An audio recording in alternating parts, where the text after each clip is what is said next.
Exploring Feng Shui, the projects to destroy the Chinese nation in the 1990s.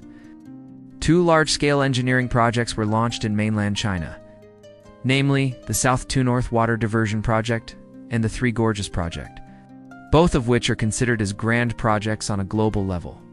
From a Feng Shui perspective, these two projects are precisely actions that disrupt the harmony between heaven and earth and the stability of the universe. The South to North Water Diversion Project is divided into three lines: the eastern, central, and western lines, which divert water from the lower, middle, and upper reaches of the Yangtze River, respectively. The eastern route starts from Jiangdu and Yangzhou, downstream of the Yangtze River, where water is diverted through the Grand Canal and other parallel waterways and lifted step by step until it reaches the north. It then connects to the Hongs Lake, Luoma Lake, Nancy Lake, and Dongping Lake for water storage and regulation. After leaving Dongping Lake, the water is divided into two routes. One route heads north through a tunnel under the Yellow River and flows through Shandong and Hebei provinces to Tianjin, the total length of 1,156 kilometers. The other route heads east, with water being pumped from Jinan to Yantai and Weihai, with a total length of 701 kilometers. The central route starts from the Dongyangkou Reservoir, a tributary of the Han River on the north bank of the middle reaches of the Yangtze River, and crosses the four major river basins of the Yangtze: River Huai, River Yellow River, and Hai River, finally reaching Beijing and Tianjin, with basic self-flow capability. The total length of the water diversion main line is 1,267 kilometers. As of December 4, 2009, the downstream line of the Nanjing hydraulic tunnel of the South to North Water Diversion Project central route entered a 600-meter wide main channel of the Yellow River, marking the critical stage of the central route's tunneling under the Yellow River. The tunneling under the Yellow River is a key and controlling project for the central route of the South to North Water Diversion Project, with large investment, high construction difficulty, and a significant size of interchange. It is also a grand project in human history for crossing major rivers. Its task is to transport water from the central route on the south bank of the Yellow River to the north bank of the Yellow River and supply water to areas north of the Yellow River. The West Route project involves building dams and reservoirs on the upper reaches of the Yangtze River, including the Tongshan River, the Yalong River, and the Dadu River, and digging a water diversion tunnel through the Bayanhar Mountains, the watershed between the Yangtze and Yellow Rivers, to transfer water from the Yangtze River to the upper reaches of the Yellow River and supplement its water resources. Since modern times, the ecological environment in the north has deteriorated, and many places have started desertification. Sandstorms also occur frequently, and water is becoming increasingly scarce. Therefore, the source of the South to North Water Diversion Project is due to the water shortage in the north. Some people have thought that since the south has more water and the north has less water, why not transfer some water from the south to the north to solve the problem of water scarcity in the north? We believe that this kind of thinking is fundamentally wrong, and those who propose such ideas are simply ignorant and lacking in knowledge.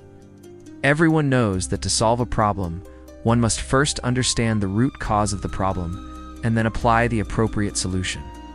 Simply addressing the problem through technological means without addressing its fundamental causes is not a viable solution. It is important to use techniques and methods to address the root causes of the problem. As we have mentioned earlier, the word places emphasis on the way, followed by shu, or technique. Therefore, when dealing with any problem, we must first consider the way, or the fundamental principles, and solve the root problem, and then use techniques to address surface phenomena. This is the right way. If we look at historical records, we can see that in ancient times, such as the Tang Dynasty, and even later in the Qing Dynasty, the northern regions were full of picturesque scenery with beautiful mountains, clear waters, and a good ecological environment. So why is the situation different now? What is the root cause of the problem? We believe that the three spaces of heaven, earth, and humanity are closely related and harmoniously coordinated.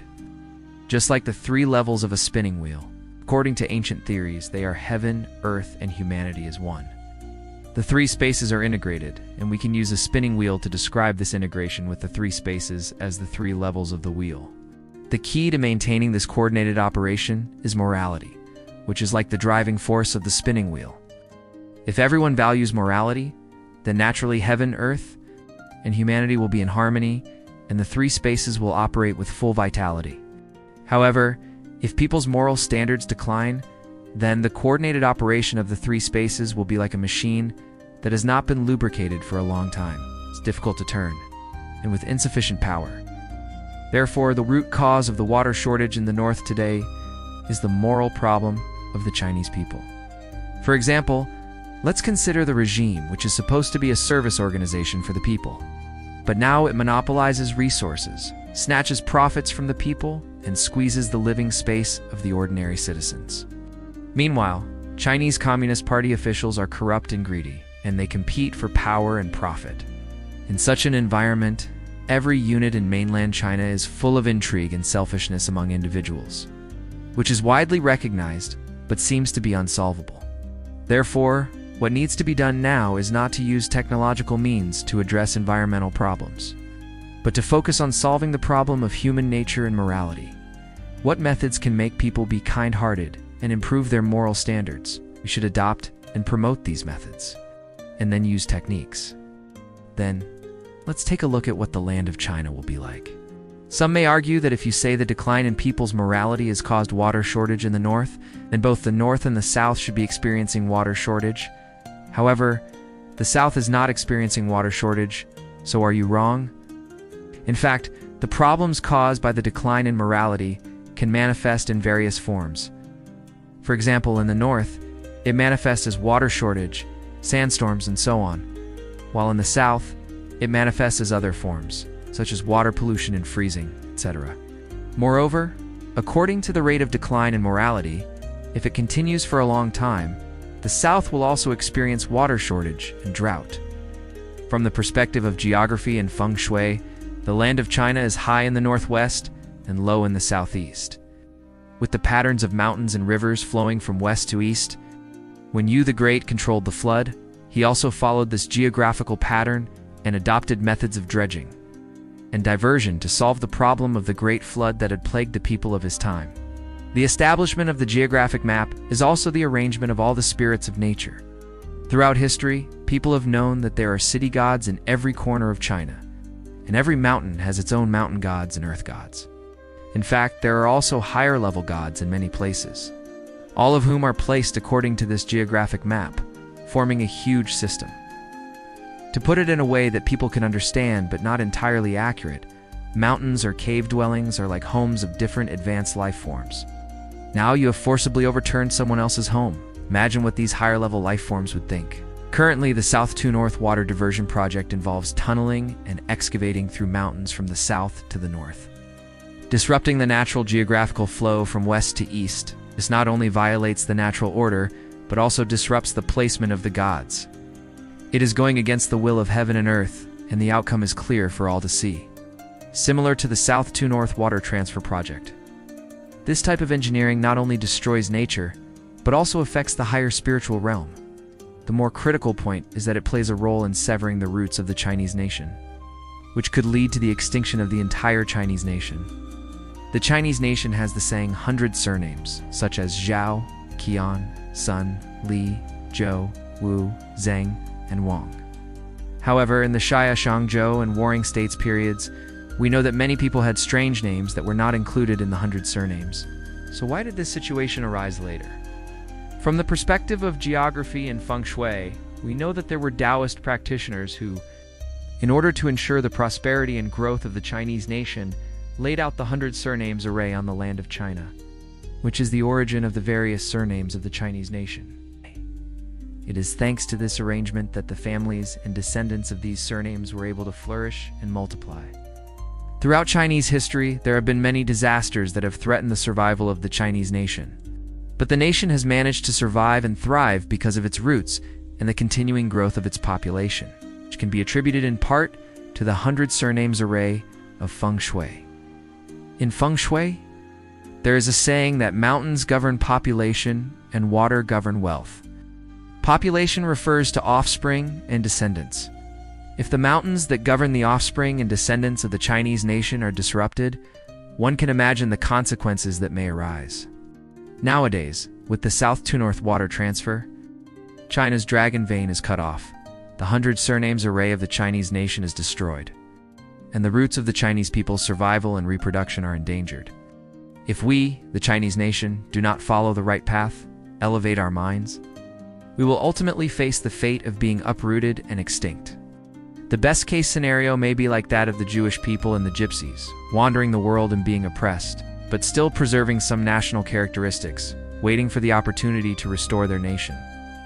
But the worst case scenario may result in the complete extinction of the Chinese nation, like many other ethnic groups that have disappeared into the river of history. Today, China is plagued by many disasters, and in many of these tragedies, the death toll of children is particularly high, and some are even directly targeted at them. Isn't this a sign of being uprooted? Don't think that this is alarmist talk. You should know that various signs in human history are often manifested in small details, and true omens are not always recognized at the time. Let's talk about the Three Gorges Dam project. The Three Gorges of the Yangtze River stretch from Fenji County in Chongqing municipality in the west to Yichang City in Hubei province in the east, covering a total distance of 192 kilometers. There are three main gorges from west to east: Kutung Gorge, Wu Gorge, and Ziling Gorge, which give the three gorges their name. The high mountains on both sides of the three gorges stand opposite each other, with steep cliffs and peaks generally towering 1,000 to 1,500 meters above the river surface. At its narrowest point, the river is less than 100 meters wide. After the construction of the Three Gorges Dam, a huge reservoir spanning 600 kilometers will be formed, which is rare in the world. The Three Gorges Dam adopts staged impoundment. After the Yangtze River was diverted on November 8, 1997, the water level rose by 10 to 75 meters. After the completion of the second phase of the project in June 2003, the water level rose to 135 meters, submerging Zhanfei Temple in the Three Gorges scenic area. In 2006, the water level of the Yangtze River rose to 156 meters, submerging Kuyuan Temple. After the completion of the entire Three Gorges project in 2009, the water level rose to 175 meters. In the physical space we inhabit, this is the situation, but in another time and space, it is not the case. Along the Yangtze River, there are numerous acupoints, and many lives depend on them for survival. However, the Three Gorges project has caused over 100 million underground caves to be flooded, and over 100 million earth spirits to be forced to leave their long-term habitats. In today's terms, they have been forcibly evicted and left homeless. The universe also has laws. According to the concepts in ancient Chinese culture, there are also regulations in heaven. It's not that there will be no retribution, but the time has not come yet. Before the time arrives, there is an opportunity to make active corrections. The 2008 Wenchuan earthquake and the 2009 Southwest drought, are they not related to the construction of the Three Gorges Dam? Humans are obsessed with the world and ignore the warning of the divine.